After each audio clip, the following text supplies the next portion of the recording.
Alright, Bourbon Quest, we're here today at Chattanooga Whiskey Company. We're going to be doing a sales meeting and tour. Some of the other Knoxville people have just arrived here. So, I'm going to turn this around. Let's go inside. So, we're inside here. We're going to be having a sales meeting.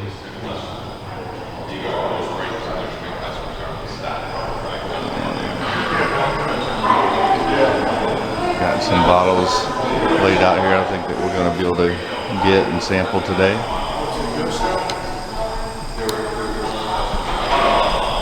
But yeah, this is, let me see if I can zoom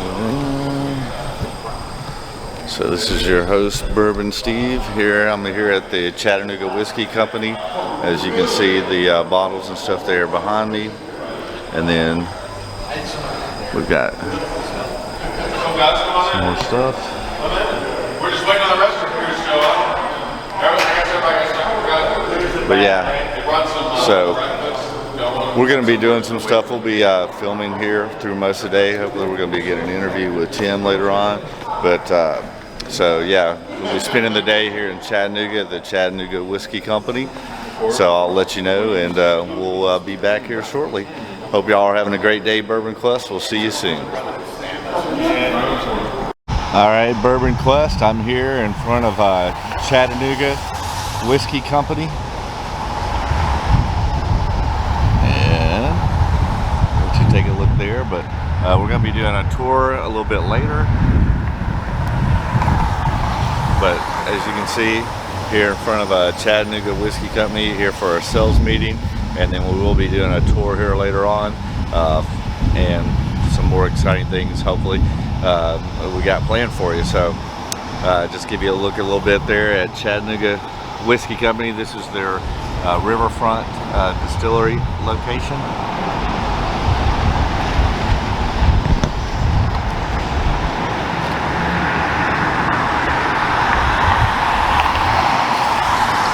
Alright, we'll tune back in when we go for the tour. Alright, Bourbon Quest, we're about to go on a little tour here of Chattanooga Whiskey.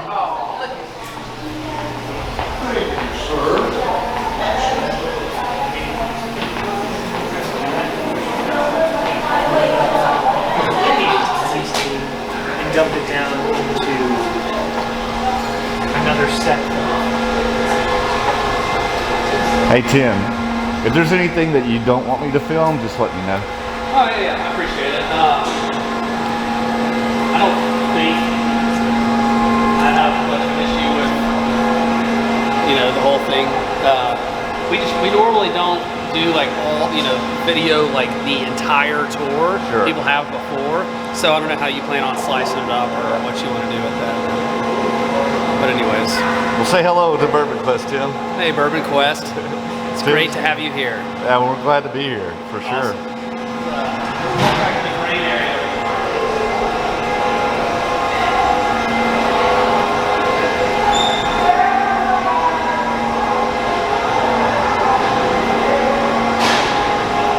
You guys just want to kind of make a semicircle around here. So we're inside here at the Riverfront Distillery, here in downtown Chattanooga. That is Tim Pearson, the co-founder and CEO of Chattanooga Whiskey. You see the guy up there working.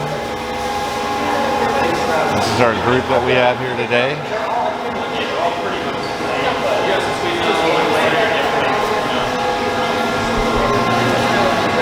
I know Joanne wants to say hello. Bourbon Quest. Say hello, Joanne. Bourbon Quest.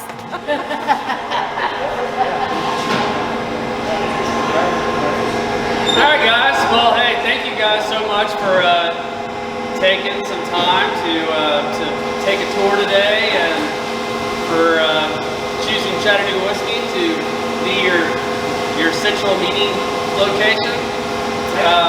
Absolutely. Yeah, thank you. You guys are great customers, and not just in Tennessee, but in several other states.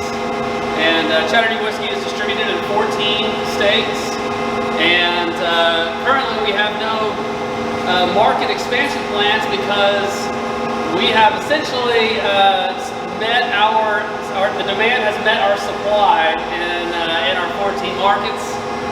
Fortunately for our customers in Tennessee, Tennessee will always be #1 priority. So dating back to 2011 is when Chattanooga Whiskey was founded.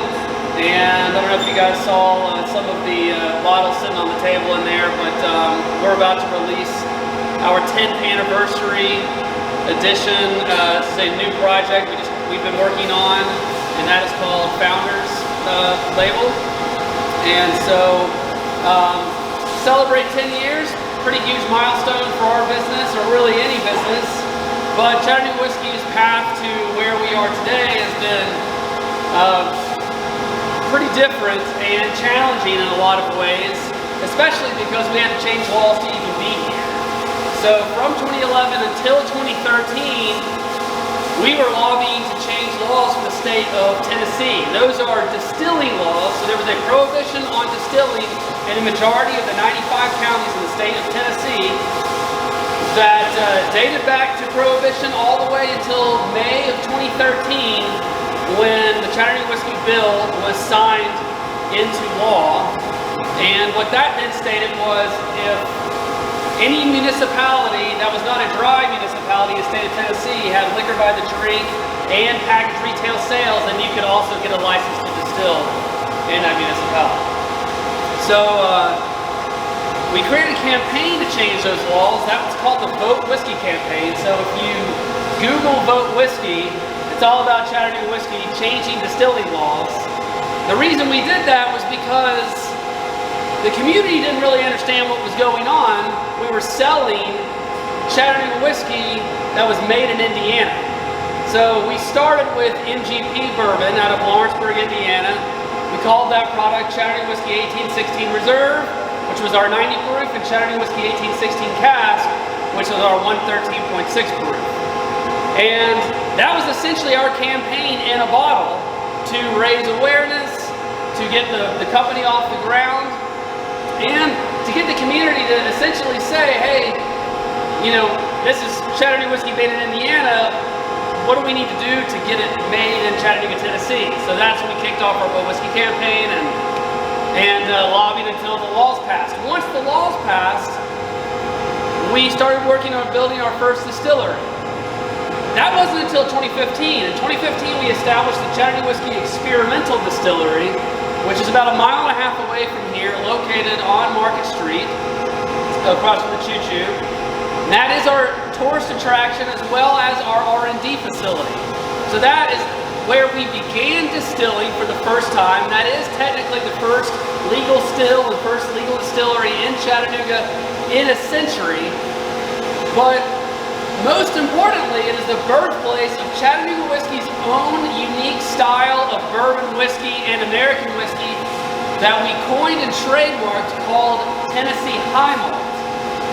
So Chattanooga Whiskey does not do the Lincoln County process.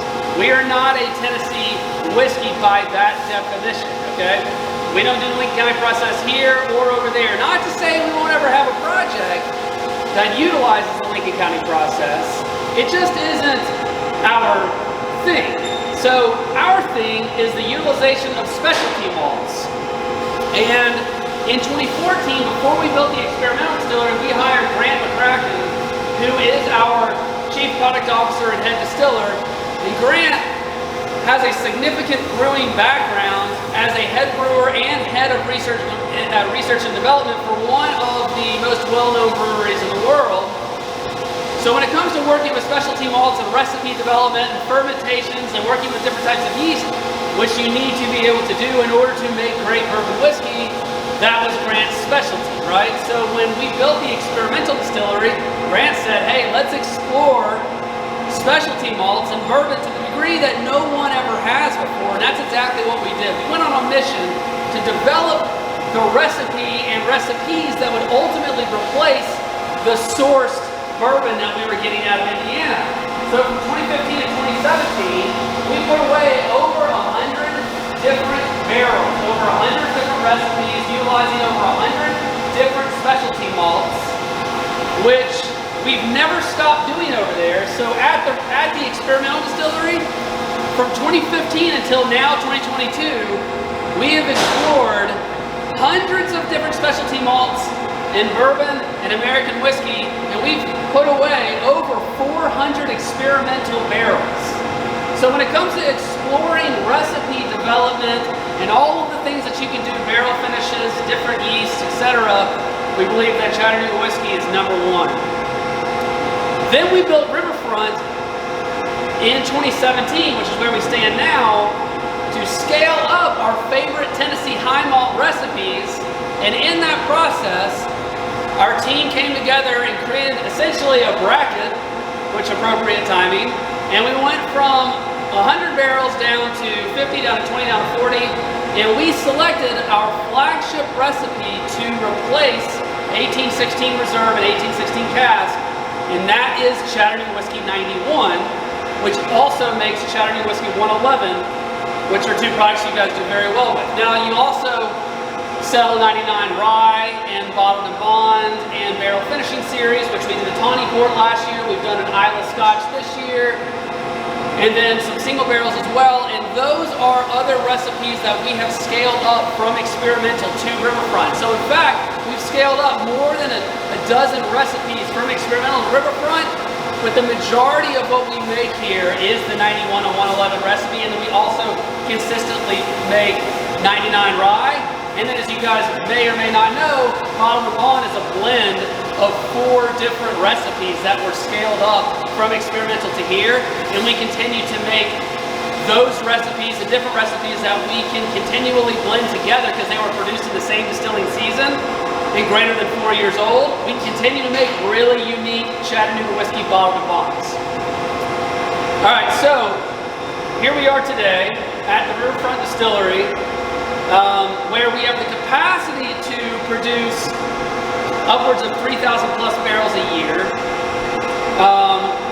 Chattanooga whiskey, when we first started, we were producing about 1,200 barrels a year. We have since scaled up from that because we have exceeded that in our sales, fortunately.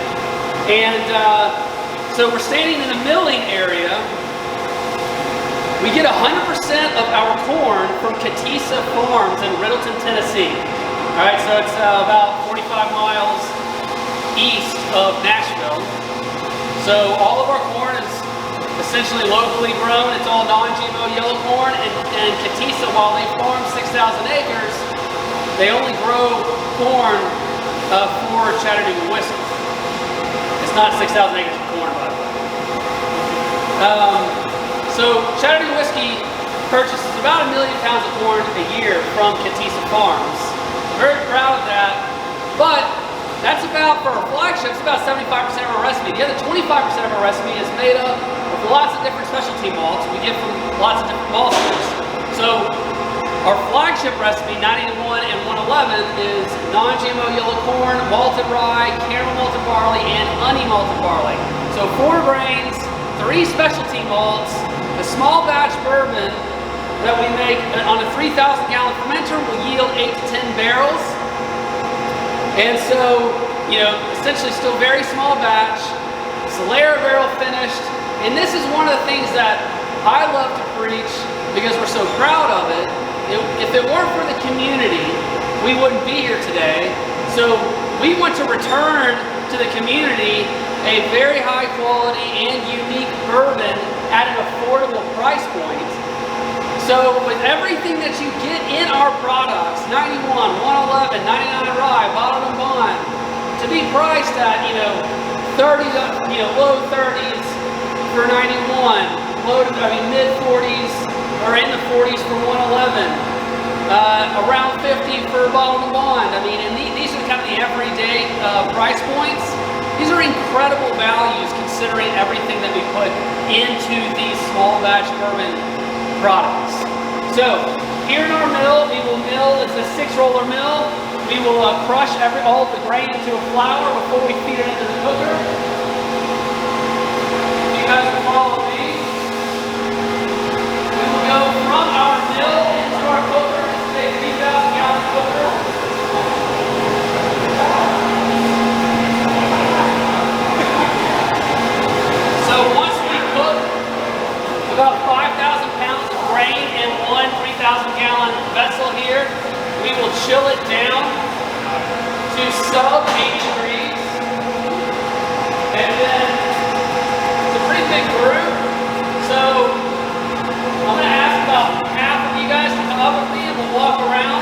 and then we'll have the other half come up so that we don't overload the operation up there.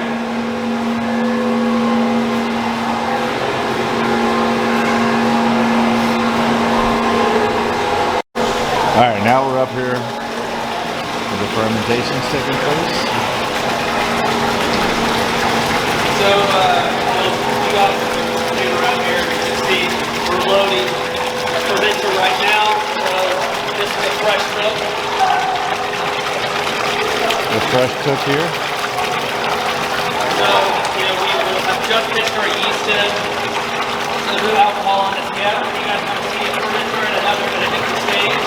Here's one right behind you, and then other stages.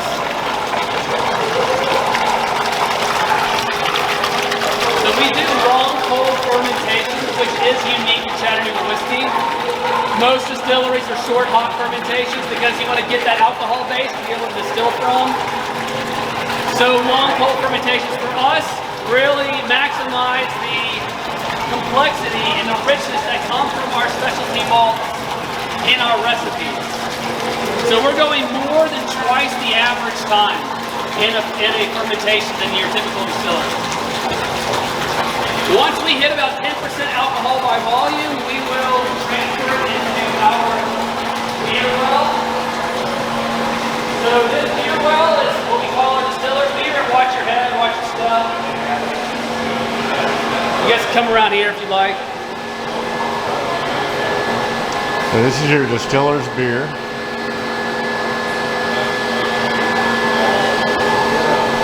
And then we're going to go right over here where this is fermenting.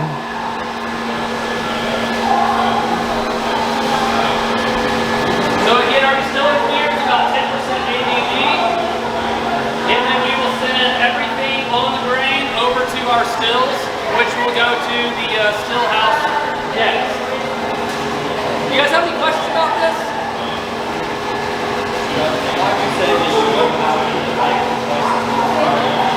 Cold fermentation is all about fermentation, and it's not going to be as yeast forward, it's going to be a lot more light. You can start inhaling it. Alright, cool. Right. You guys want to head down, and then next we'll come up, and then we'll go check out the stills.